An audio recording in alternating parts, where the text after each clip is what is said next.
കൊട്ടിയൂർ രോഹിണി ആരാധന.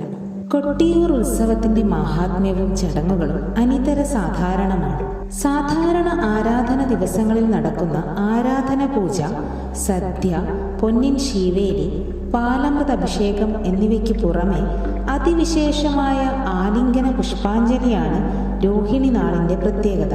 സതീദേവിയുടെ ദേഹത്യാഗം അറിഞ്ഞ് രൗദ്രനായി യാഗസ്ഥലത്തെത്തിയ ശ്രീപരമേശ്വരന്റെ കോപവും സതീവിരഹം മൂലമുള്ള ദുഃഖവും മഹാവിഷ്ണു തന്റെ ആലിംഗനത്താൽ ശമിപ്പിക്കുന്നതിന്റെ പ്രതീകമായിട്ടാണ് രോഹിണി ആരാധനയിലെ ഈ സവിശേഷ ചടങ്ങ് നടത്തുന്നത്. മണിത്തറയിലെ സ്വയംഭൂവിൽ പ്രൗഢിയേറിയ തളിപ്പറമ്പിലെ പെരുംചെല്ലൂർ ഗ്രാമനായകസ്ഥാനികരായ കുറുമാത്തൂർ നായക്കർ കുടുംബകാരണവരാണ് പരിപാവനമായ ഈ ചടങ്ങ് നിർവഹിക്കുന്നത്.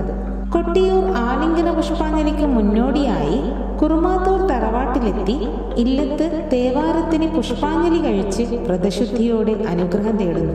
തൃച്ചമ്മരം, കാഞ്ഞിരങ്ങാട്, തളിപ്പറമ്പ് രാജരാജേശ്വര ക്ഷേത്രത്തിലും തൊഴുതിട്ടാണ് പുറപ്പെടുക. പണ്ടുകാലത്ത് ഭക്ത്യാദരപൂർവം കിഴക്ക് പെരുമാൾ എന്നെല്ലാമാണ് കൊട്ടിയൂർ അറിയപ്പെട്ടിരുന്നത്. വൈശാഖ മഹോത്സവം എന്നൊക്കെ പറയുവാൻ തുടങ്ങിയത് ഈ അടുത്ത കാലത്താണ്. കുറുമാത്തൂർ കുടുംബക്കാരണവർ കൊട്ടിയൂരിന്റെ ഉപക്ഷേത്രങ്ങളിൽ ഒന്നായ മണത്തണയിലെ കുണ്ടേൻ ക്ഷേത്രത്തിലെത്തുന്നു. അവിടെ നിന്നും അദ്ദേഹത്തെ സ്വീകരിച്ച് ഊരാള തറവാടുകളിൽ ഒന്നായ ആക്കൽ തറവാട്ടിലേക്ക് കൂട്ടിക്കൊണ്ടുവരുന്നു. അന്നു രാത്രി തേവാര പൂജയ്ക്ക് ശേഷം അവിടെ വിശ്രമിക്കുന്നു. പിറ്റേന്ന് രാവിലെ കുണ്ടേൻ ക്ഷേത്രത്തിൽ ഗണപതി ഹോമം, കൂടെ ഇല്ലത്തു നിന്ന് കൊണ്ടുവന്ന തേവാരത്തിന് പതിവായി നടത്തുന്ന ശിവവിഷ്ണു നിവേദ്യങ്ങൾക്കു ശേഷം ക്ഷേത്രത്തിൽ ശ്രീകൃഷ്ണ ഭഗവാനെയും ശ്രീ പോർക്കലി ഭഗവതിയെയും തൊഴുന്നു. പിന്നെ കൊട്ടിയൂർ യജ്ഞഭൂമിയിലേക്ക്, അക്കരെ കൊട്ടിയൂർ ആക്കൽ കയ്യാലയിൽ അല്പം വിശ്രമം. ക്ഷേത്രത്തിലെ അവകാശിയായ തേടൻ വാര്യർ പുഷ്പാഞ്ജലിക്ക് പോകാനുള്ള സമയമായി എന്നറിയിച്ചാൽ കുളിച്ചു വന്ന് തേടൻ വാര്യരുടെ അകമ്പടിയോടെ മുന്നോട്ട്. ഉഷ കാമ്പ്രമാണ് ആലിംഗന പുഷ്പാഞ്ജലി ചടങ്ങുകൾ യഥാവിധി നടത്താൻ പ്രധാനമായും കൂടെയുണ്ടാവുക. ഇന്നത്തെ പോലെ വാഹന സൗകര്യമൊന്നുമില്ലാത്ത പണ്ടത്തെ കാലം വനപ്രദേശത്തുകൂടിയുള്ള യാത്ര അതിസാഹസികമായിരുന്നല്ലോ. അതുകൊണ്ട് ചിട്ടകളും കർശനമാണ്. ഉച്ചശീവേലിക്ക് മുമ്പ് തീർത്ഥക്കുളത്തിൽ കുളിച്ച് കുറുമാത്തൂർ കാരണവർ മുഖമണ്ഡപത്തിലെത്തും. തുടർന്ന് ഉഷക്കാമ്പ്രം അദ്ദേഹത്തെ മണിത്തറയിലേക്ക് ആനയിക്കും. കുറുമാത്തൂർ നായക്കർ മണിത്തറയിൽ കയറി പൂജ കഴിഞ്ഞിറങ്ങുന്നതുവരെ തുടർച്ചയായി വാദ്യഘോഷങ്ങൾ മുഴങ്ങും. ഉഷക്കാമ്പ്രം സ്വയംഭൂവിനടുത്ത് ഉപവിഷ്ടനായ കുറുമാത്തൂർ നായക്കർക്ക് കൈകളിൽ അർച്ചനാ പുഷ്പങ്ങൾ എടുത്തു കൊടുക്കും. ഓരോ അർച്ചനയ്ക്ക് ശേഷവും പാലക്കുന്നം കൈകളിൽ വെള്ളം ഒഴിച്ചു കൊടുക്കും. പുഷ്പാഞ്ജലി കഴിഞ്ഞ് സ്വയംഭൂ സ്ഥിതി ചെയ്യുന്ന കുഴിയിലേക്ക് തന്റെ കാലുകൾ താഴ്ത്തി വെച്ച് സ്വയംഭൂവിനെ നെഞ്ചോട് ചേർത്ത് ആലിംഗനം ചെയ്യുന്നു.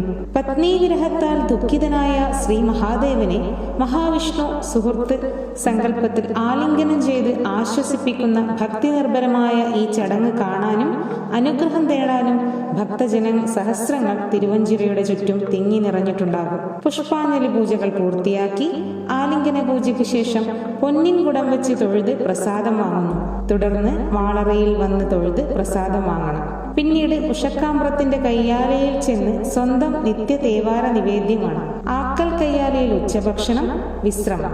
രാത്രി കൊട്ടിയൂരിലെ പ്രധാന പൂജകൾക്ക് ശേഷം ഭണ്ഡാരം ഒരുക്കിക്കഴിഞ്ഞാൽ ശാന്തിക്കാർക്ക് ദക്ഷിണ ചെയ്ത ശേഷം പ്രദക്ഷിണമായി തിരുവഞ്ചിറയിലൂടെ തിരിച്ച് മണത്തണ കുണ്ടേൻ അമ്പലത്തിൽ നിത്യദേവാര നിവേദ്യ സമർപ്പണം. തുടർന്ന് സ്വഗൃഹത്തിലേക്ക്.